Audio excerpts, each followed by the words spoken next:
Hey guys, welcome to Meals with Maria. Today I have your forever favorite crock pot meals. I've made some awesome stuff this last few months and I can't wait to share it with you. These are some great recipes and I know you're going to enjoy them. I also want to say thank you so much for the overwhelming, wonderful response to my $20 Thanksgiving dinner. Never expected that. That's amazing. Go check out more. I have lots of holiday meals, so I'm going to put a little playlist up here. Click on that and you can go see more if you want to. These crockpot dinners are all winners in my heart, so I hope you enjoy them. The first meal I'm going to cook is Indian butter chicken. So yeah, I'm going to laugh at myself because I have a traffic light in the background there. And my husband bought that to put in his barn and it just hasn't made it out there yet, but you can plug it in and it lights right up, so that's pretty fun. So I'm just cutting up an entire small onion. It does say a half an onion in the recipe, but because my onion was kind of small, I just wanted to cut up the whole thing. And then you need 2 pounds of boneless, skinless chicken thighs, and I'm just cutting these into smaller pieces. And then I'm gonna make my sauce. So for the sauce, you need a half a cup of chicken broth, and I'm just using chicken bouillon, so I use a teaspoon of bouillon with water, and then 1 can of tomato paste. I believe it's 6 ounces. So to my mixture, I'm gonna add 2 teaspoons of yellow curry powder, 1 teaspoon of garam masala, 1 teaspoon of ground turmeric, and a teaspoon of kosher salt. You can also add a half a teaspoon of freshly ground pepper.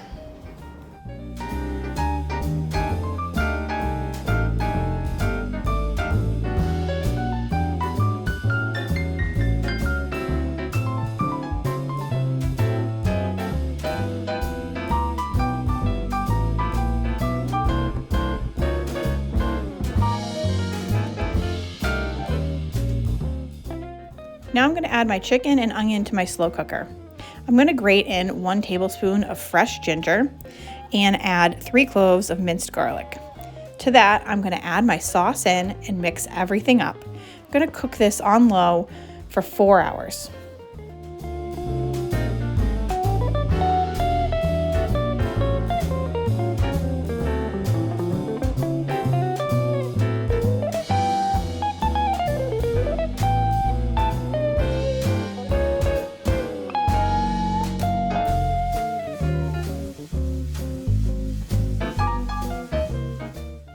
Now that the chicken is cooked, I'm adding 1.5 cups heavy cream, 2 tablespoons of freshly squeezed lime juice, and 1.5 teaspoons of brown sugar.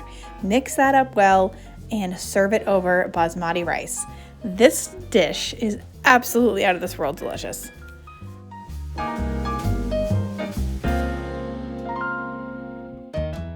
Now this is where everything really comes together. Once you mix it, it starts to look like a real Indian dish and it tastes like takeout, if not better.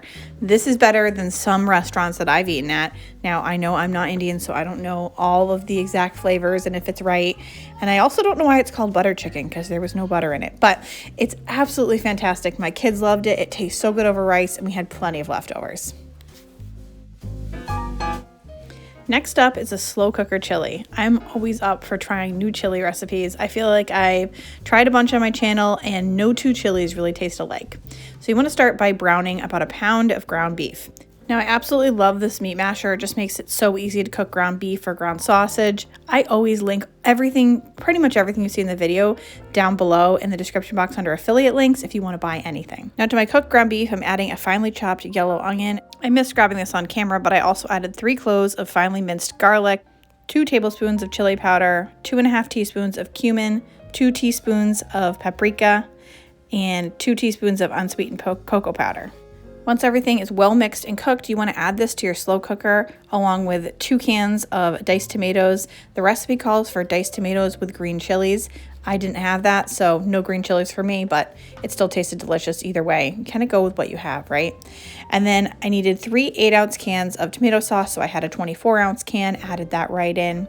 The recipe calls for dark kidney beans and light kidney beans, but I happen to have light red kidney beans as well as black beans. And I feel like with chili, you can kind of improvise with whatever beans that you have on hand. Go ahead and do it, and it'll turn out just fine. Just want to mix it up well, cover it, and cook it on low for 5 to 6 hours.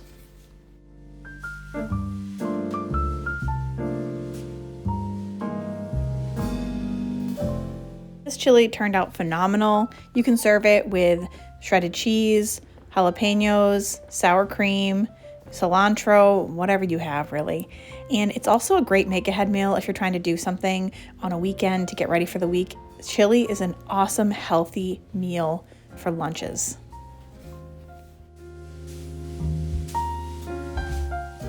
The next meal I'm making is potato chowder. You can see those are my kids' bowls because they ate that night and I actually had it for lunch the next day. You want to start off, like many recipes, with an onion.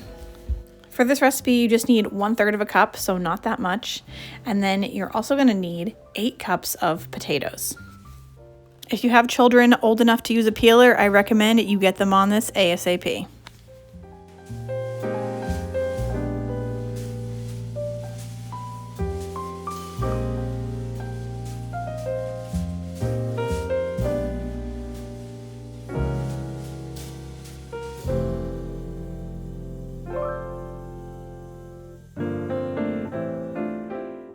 So for my 8 cups of diced potatoes, I needed about 5 russet potatoes, and you just want to slice those up into small cubes.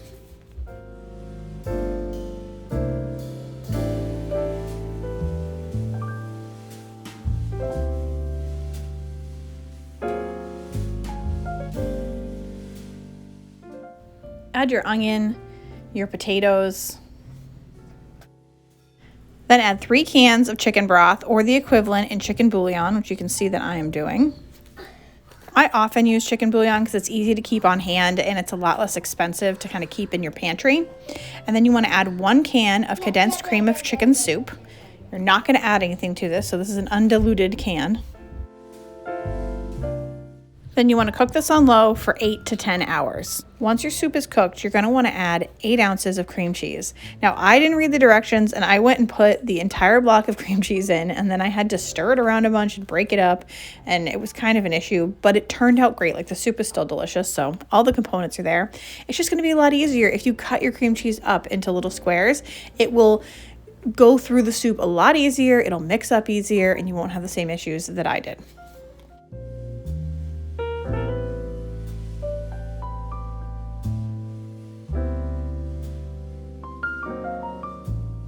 You can see that after a while, I did get a very creamy potato soup, and then I just served this with some extra cheese on top and crumbled bacon.